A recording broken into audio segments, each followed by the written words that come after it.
Class 9 का ऐसा worst session मैंने आज तक अपने जीवन में कभी नहीं देखा।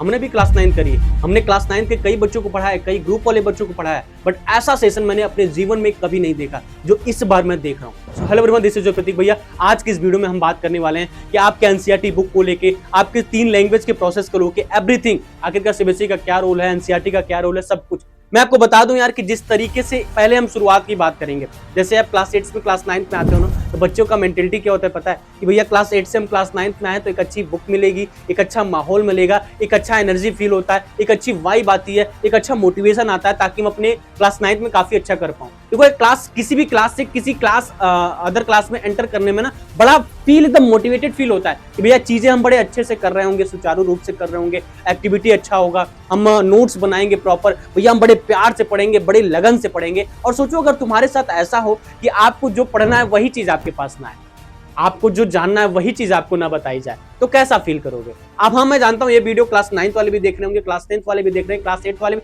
पूरा का पूरा ब्रेकडाउन और कैसे इस ट्रॉमा से आपको दूर जाना है और कैसे इन चीजों को सॉल्व करना है, एसएसटी की बुक कब आएगी या 3 लैंग्वेज का जो प्रोसेस है वो कब तक सही है, कितने ही लोगों के लिए सही, सब कुछ हम डिटेल में बात करेंगे। देखो यार, एक बच्चा रहता है ना, जब ये हम खासकर सीबीएसई वालों से कहना चाहते हैं, बात उन्हीं से हम कर रहे हैं कि एक बच्चा पता है क्या करता है। एक बच्चा जब होता है तो वो जब क्लास 8 से क्लास 9 में मूव करता है ना, तो उसकी एक अलग मेंटेलिटी होती है। वो बड़ा मोटिवेटेड फील करता है, बहुत मोटिवेटेड फील करता है कि भैया अपन अब क्लास 8 से क्लास 9 में आ गए हैं, अब अपन बड़े बढ़िया से पढ़ेंगे, बड़े अच्छे से पढ़ेंगे, अच्छी बुक आएंगी, अच्छी वाइब आएगी और अब मोटिवेटेड तरीके से हम पढ़ाई लिखाई करेंगे। बट इस बार एनसीईआरटी ने इन सारे बच्चों के साथ गेम कर दिया। एनसीईआरटी ने इन सारे बच्चों के साथ गेम कर दिया। क्या? पहले तो एनसीईआरटी की सिलेबस इनको नहीं दिया।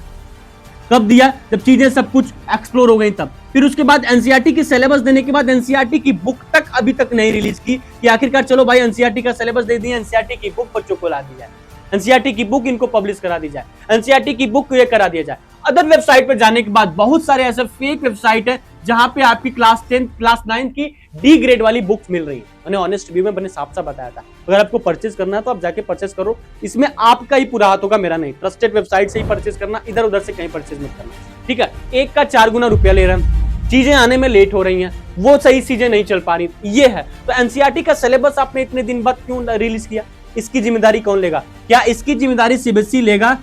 क्या इसकी जिम्मेदारी सीबीएसई लेगा? एनसीईआरटी की बुक अभी तक नहीं आया, क्या इसकी जिम्मेदारी सीबीएसई लेगा? इन केस मैं आपको बता रहा हूं, इन केस अगर इन सब ट्रॉमा से बच्चे अभी फंसे हुए हैं, आप कोई एग्जाम देते हैं, मान लेते हैं आप हाफ ईयरली का एग्जाम देते हो, हाफ ईयरली का एग्जाम देने बच्चा फेल हो जाएगा, तो क्या इसकी जिम्मेदारी सीबीएसई लेगा? क्या इसकी जिम्मेदारी सीबीएसई लेगा? ये है हमारा एजुकेशन सिस्टम। आजकल का एजुकेशन सिस्टम हमारा ये हो चुका है।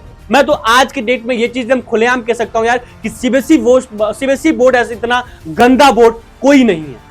सीबीएसई बोर्ड, जीवन में मैंने एक ऐसा बोर्ड देखा यार कि जो एकदम गंदा बोर्ड है, जहां पे चीजें कुछ भी सही नहीं चलती हैं, सब लोग रैंडम आते हैं, कुछ भी लॉन्च करते हैं, कुछ भी चीजें लाते हैं, कुछ भी नोटिफिकेशन ला देंगे कि ये चीज आज नहीं जुड़ गई है, वो चीज आपको माननी पड़ेगी यार। इससे लाख गुना board I like ICSE board, I like UP board, I like Maharashtra board, MP board, Gujarat board, ये सारे बोर्ड काफी बढ़िया।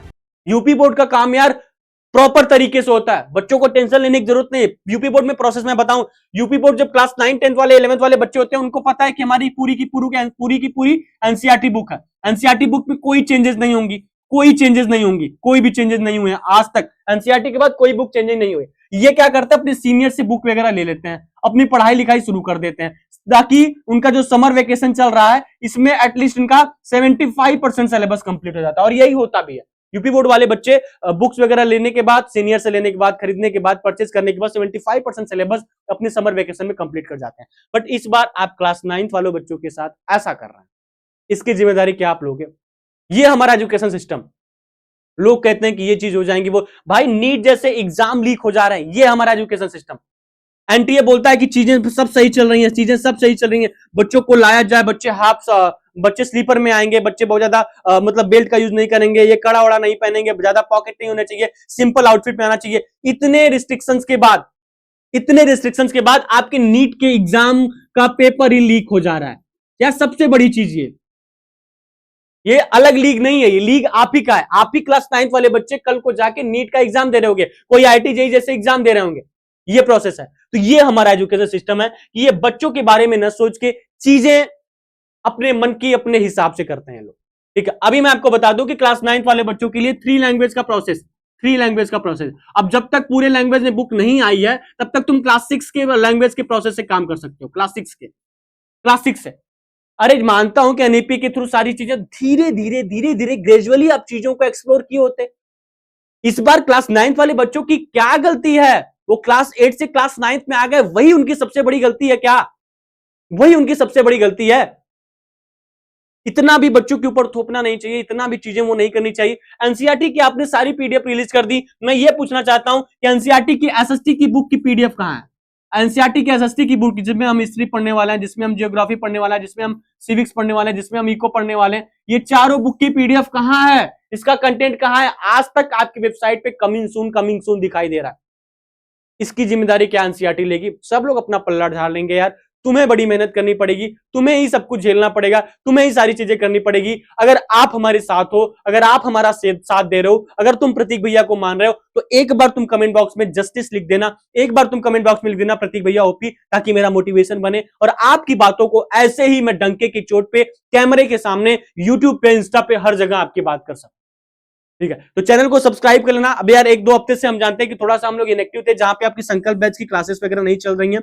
संकल्प बैच की क्लासेस फिर से आपकी डेली प्रोसेस में चलेंगी, तो उसकी चिंता मत करो। मेरा खुद का बीएड का एग्जाम चल रहा है, इसलिए मैं थोड़ा सा डिस्टर्ब हूं, परेशान हूं, इधर उधर जाना पड़ता है, लिखना पढ़ना पढ़ाना और भी काम होते हैं यार। बीएड का एग्जाम के लिए भी पढ़ना होता है, आपकी बुक्स वगैरह का भी, नोट्स वगैरह का भी, वीकेंड में काफी काम चल रहे हैं आप सभी लोग के लिए। मैं ये गारंटी के साथ कह सकता हूं कि इस वीक से यानी आने वाले वीक से आपको एक वीक में 2 नोट्स मिल रहे होंगे, 2 नोट्स कम से कम मिल रहे होंगे और लेक्चर्स के साथ मिल रहे होंगे, एक लाइव क्लास मिल रही होगी, एक डाउट सेशन मिल रहा होगा और हम ऐसे ही मेंटरिंग आपको करते रहेंगे।